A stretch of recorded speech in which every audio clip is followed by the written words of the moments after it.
Bharat Ratna doctor Bhimrao Ambedkar को कोटि कोटि नमन। ये कार्यक्रम डॉक्टर भीमराव अंबेडकर के जीवन पर आधारित है, जहां भारत की जनता के प्रति उनके योगदानों को पूरी सजगता से चित्रित और रेखांकित करने का प्रयास है। कार्यक्रम में दिखाई गई घटनाएं लब्ध पुस्तकों से ली गई हैं। इस कार्यक्रम के जरिए चैनल की ओर से एक विश्वसनीय, सजग और सकारात्मक प्रयास है कि डॉक्टर बाबा साहेब भीमराव अंबेडकर के जीवन की संघर्ष यात्रा एवं गौरव गाथा पूरे आदर के साथ घर घर पहुंचे और उनके योगदानों से सभी संपूर्णता में परिचित और आह्लादित हों। उस लड़के के घर हमारे जाने से पहले ही समस्या खड़ी होगी, मगर वो आपसे प्रेम करते हैं तो उन्हें भी तो आपकी चिंता होगी ना। इसलिए आप एक चिट्ठी लिख दीजिए उनके नाम की। मैं और बाला भैया जाकर उन्हें दे आएंगे रात के अंधेरे में, और रात के अंधेरे में उन्हें उनसे मिलने में कोई समस्या नहीं होगी। भीमराव सही कह रहा था, चिट्ठी लिखकर भेज देनी चाहिए। हाँ, तो सुबह सुबह मैं कागज सरपंच से लेकर आऊंगा। अब आप आराम से सो जाइए, यहाँ कोई नहीं आएगा, हम पहरेदारी कर रहे हैं। ठीक है।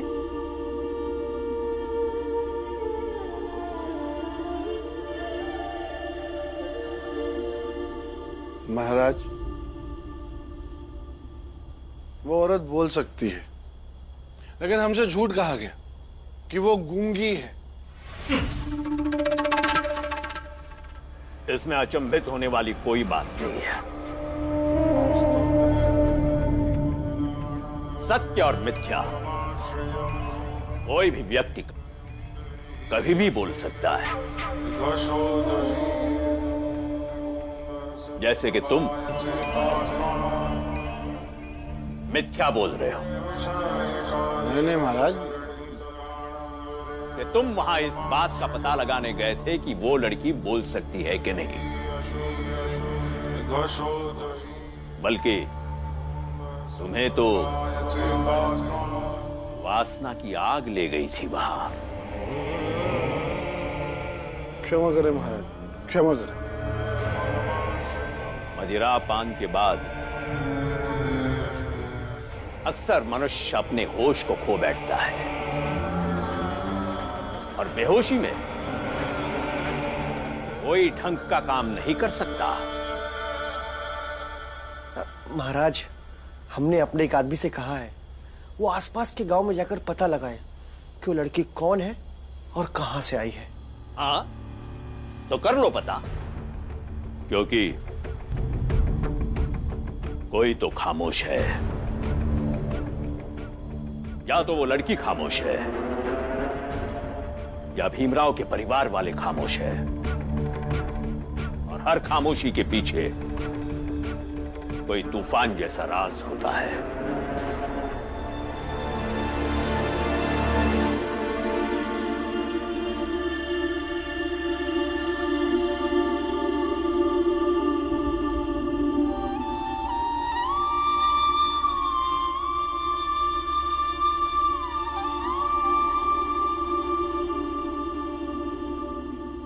आई गो।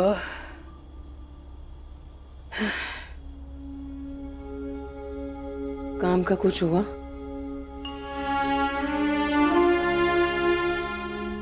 आधे लोग तो जात के कारण काम नहीं देते और आधे लोग महाराज के डर से नौकरी नहीं देना चाहते। लेकिन भीमा भाई, तुम चिंता मत करना, काम मिल जाएगा।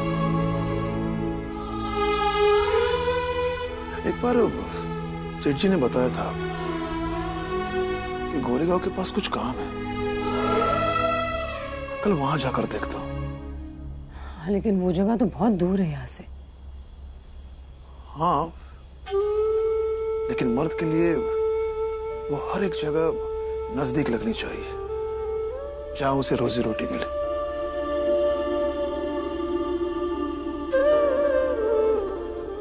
और भीमा भाई, जिसकी घरवाली तुम्हारी जैसी हो, उसे चिंता करने की क्या जरूरत है?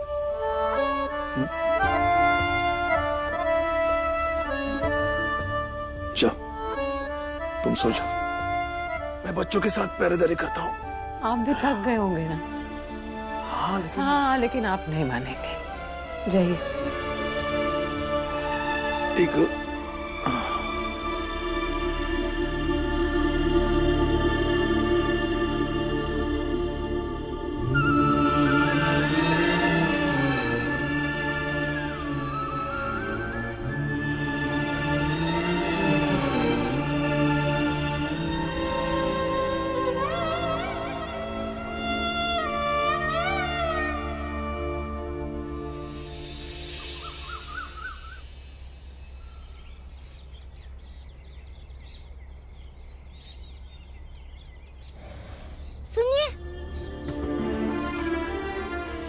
दीजिए, जल्दी से चिट्ठी लिख दीजिए। किसको देना है उसका नाम और पता भी लिख दीजिए, मैं जाकर उन्हें दे आऊंगा। लेकिन मैं कैसे लिख सकती हूँ? लड़कियों को पढ़ना लिखना कहाँ आता है? क्यों क्यों नहीं आता? बिल्कुल आ सकता है, लेकिन सच्चाई ये है कि लड़कियों को पढ़ाया ही नहीं जाता। खैर आप बोलिए, मैं लिख देता हूँ। ठीक है। कबीरा सोई पीर है जो जाने पर पीर, जो पर पीर न जाने सो काफिर बेपीर, सो काफिर बेपीर।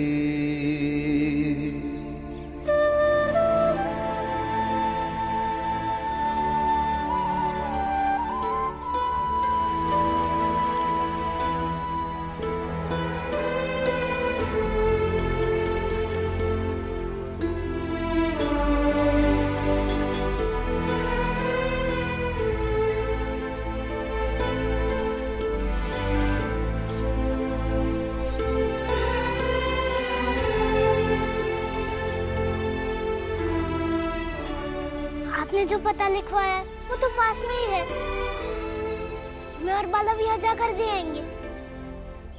रुको,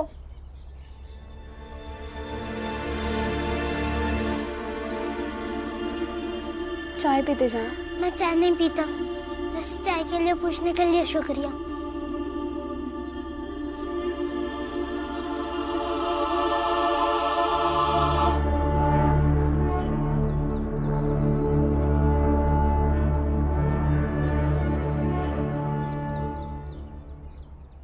भाव भाव भाव, सुनिए सुनिए। भाव, इस इलाके से कोई 23-24 साल की औरत लापता हुई है क्या? नहीं, इस गांव से तो कोई औरत लापता नहीं हुई। क्यों, क्या हुआ? नहीं हुआ कुछ नहीं, ऐसे ही पूछ रहा था। और अच्छी बात है लापता नहीं हुई है तो।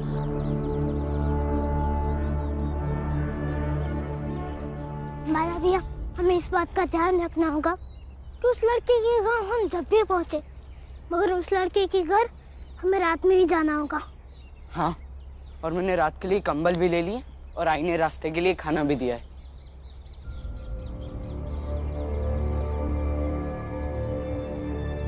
बाला भैया, अब यहीं रुकिए, मैं उनसे पता पूछ कर आता हूँ।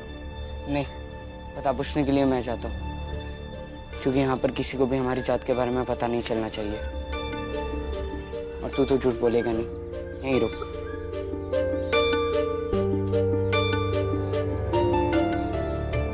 काका, हमें टेकरी गांव जाना है, अब रास्ता बता सकते हैं?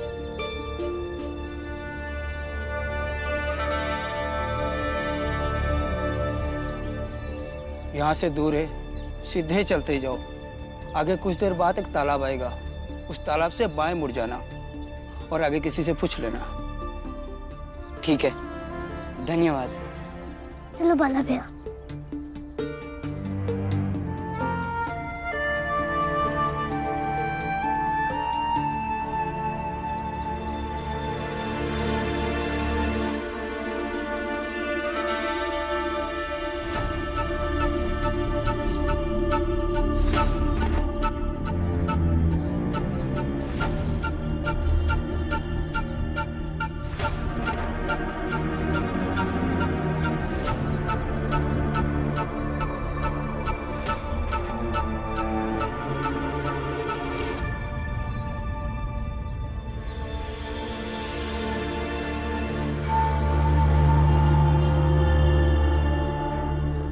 भाव, आपके इलाके से कोई औरत लापता हुई है क्या?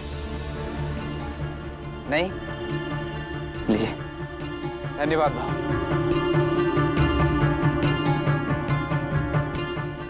काका, काका रुकिए, रुकिए काका।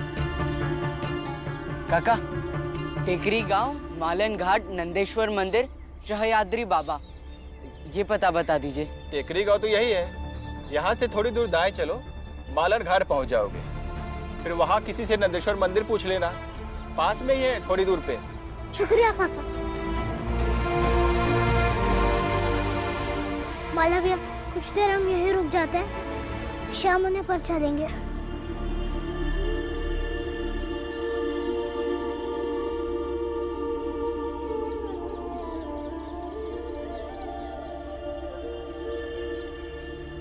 हाँ, एक उड़ती उड़ती खबर आई तो है, एक लड़की गायब हुई है।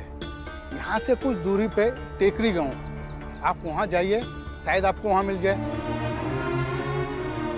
ठीक है, धन्यवाद बाबा। धन्यवाद बाबा। यहाँ से सामने एकदम। पहुँचते पहुँचते शाम हो जाएगी। सेठ जी से और पैसे मांगूंगा, बहुत मेहनत लग रही पता करने में।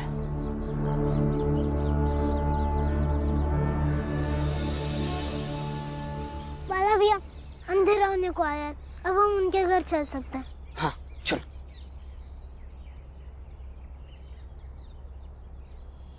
भाऊ, इस इलाके से कोई लड़की, मेरा मतलब 23-24 साल की औरत लापता हुई है। चलो मेरे साथ। एक विधवा लड़की को नहीं संभाल सके तुम दोनों।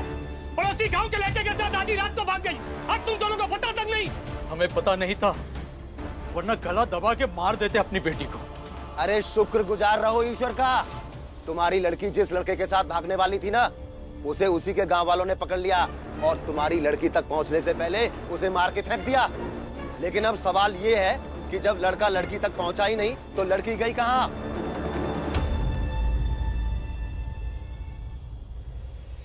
सुनिए, सुनिए, हमें आपके बेटे संदेश जी से मिलना है। बताइए ना, कहाँ है आपका बेटा? कुछ लोगों ने मारकर फेंक दिया उसे। उसने एक विधवा के साथ प्रेम किया, जो पाप है।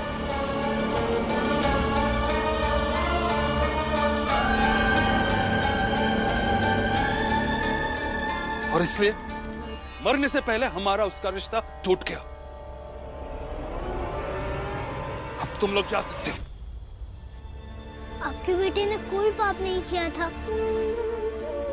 बस इस समाज ने सबके मन में ये भर दिया है कि विधवा से प्रेम नहीं किया जा सकता।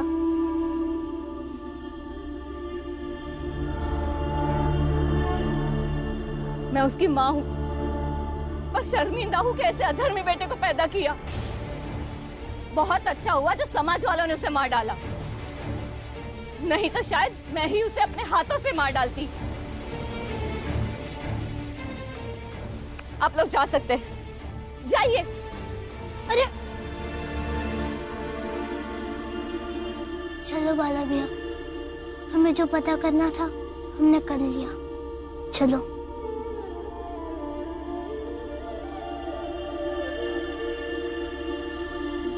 एक बार मुझे मेरी बेटी मिल जाए, मैं अपने हाथों से उसे मार दूंगा, तब जाके शांति मिलेगी मुझे।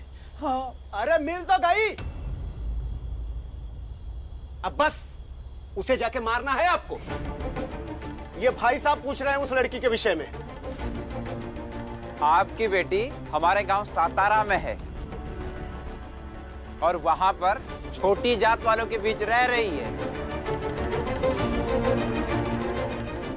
आप लोगों का ये मोहल्ला तो बड़ी जात वालों का लग रहा है। अभी हम सब चलकर उस धर्मनाशनी और पापन विधवा को मार डालते हैं। चलो। ठहरो, ठहरो आप लोग, ठहरो सब लोग। जब पाप इन्होंने और इनकी बेटी ने किया है तो प्रायश्चित भी यही करेंगे। तुम कहते थे ना कि अपनी बेटी को मार डालूंगा, तो जाओ अपनी बेटी को मारो। और अगर तुमने ऐसा किया तो हम सब गांव वाले मिलकर तुम्हारा भव्य स्वागत करेंगे, और अगर नहीं तो हम सब गांव वाले मिलकर तुम्हारा घर बार सब मंदिर में दान कर देंगे और सब मिलकर तुम्हारा सामाजिक बहिष्कार कर देंगे। हाँ, बहिष्कार कर देंगे। हाँ, बहिष्कार कर देंगे तुम्हारा।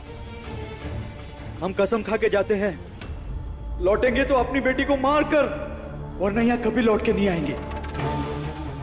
कलमुई का गला घोट देंगे हम। चलिए मेरे साथ। चलो।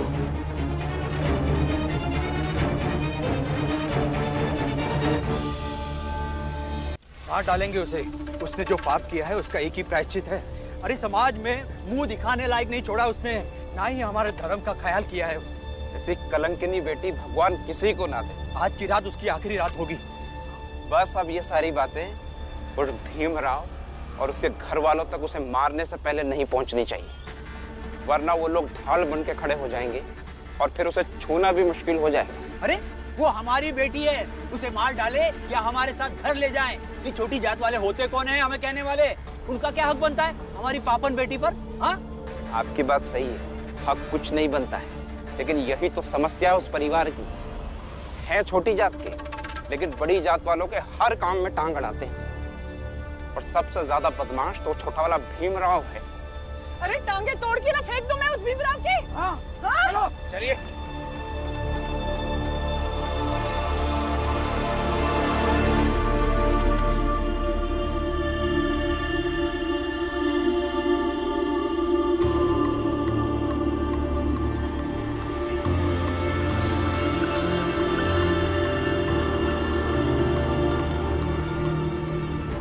भीमराव,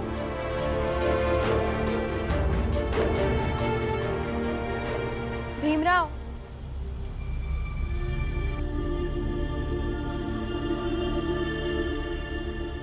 भीमराव।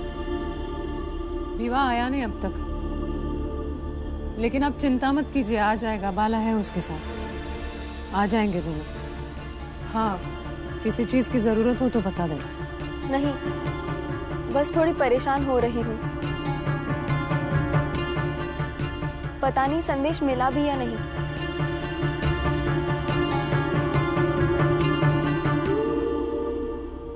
आप परेशान मत होइए, अंदर अपने कुटिया में रहिए।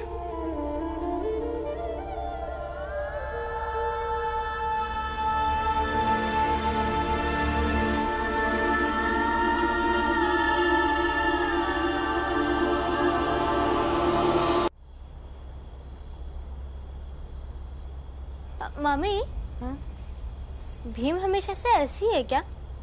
जब भी किसी को मदद की जरूरत हो वो आगे बढ़कर उसकी हर हद तक मदद करता है।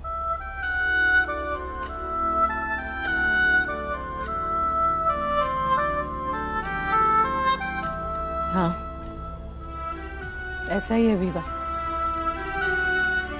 कहता रहता है कि जीवन हर किसी के लिए होना चाहिए। बाप हूं उसका,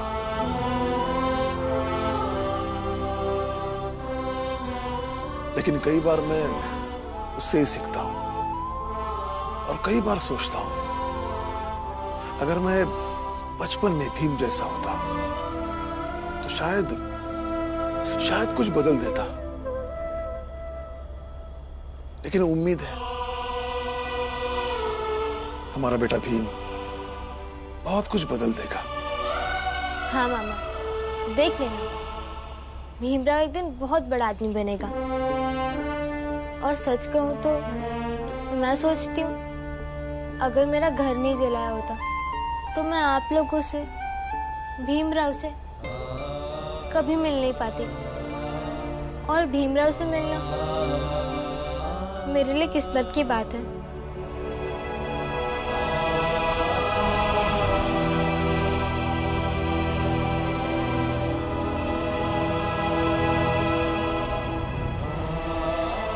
चल बेटा।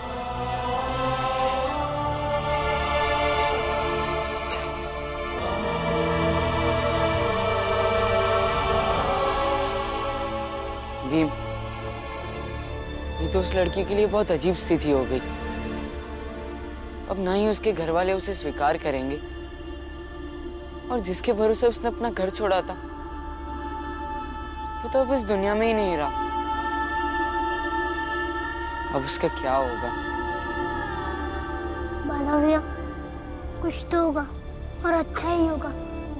बाबा और गुरुजी दोनों कहते हैं कि हर समस्या का हल है। दुनिया का कोई भी ताला बिना चाबी का नहीं बनता।